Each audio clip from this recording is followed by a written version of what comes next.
We were getting ready for our first corporate conference, Freescale Technology Forum.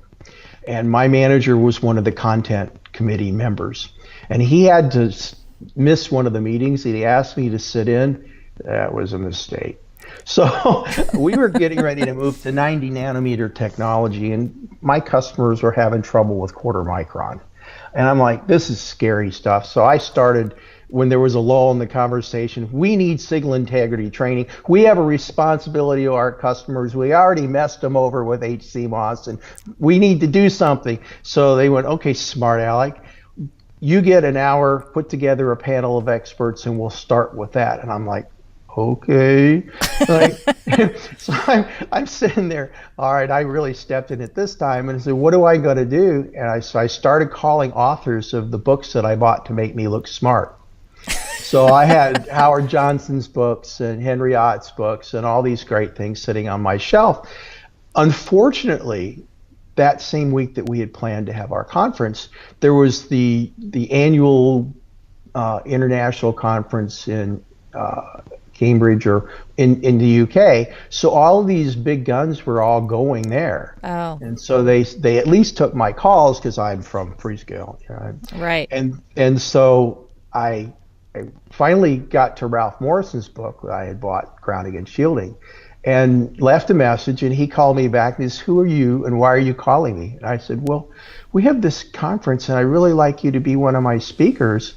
And he said, okay. So that was the first one. And then the rest of the people, I'm like, okay, I'm going to get some people from the PCB West.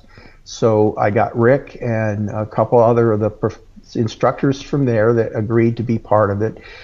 Everybody always talked about UMR and how important they were. So I called there. I found out that Freescale was actually part of their consortium.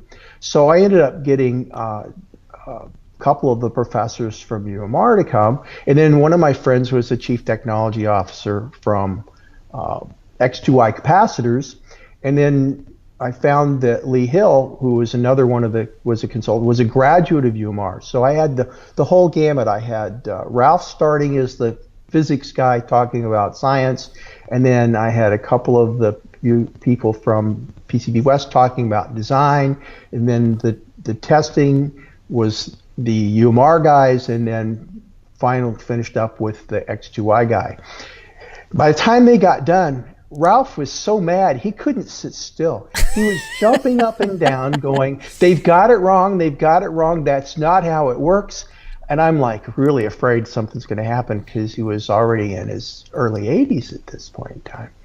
And I said, okay, Ralph, let's go have lunch and you can tell me about it. And so he started his journey with me and was teaching me about physics and how important things were, that the energy was in the spaces and not the trace. In fact, his saying is what kind of inspired my song. Ralph says, people travel through the halls, not the walls. Signals and energy travel in the spaces, not the traces. And that's kind of, and then I hired Ralph to come teach classes for my customers. And then I had Lee and Rick and all the rest of us. And every time they would come to teach a class, I would go back and sit through it. And I would just be so confused because I couldn't quite let go of circuit theory. And luckily, Ralph and Rick are both very patient. And finally, after about 5 or 6 years, one of the highlights of my career is I did a talk for Freescale at the Corporate Design Center in Austin.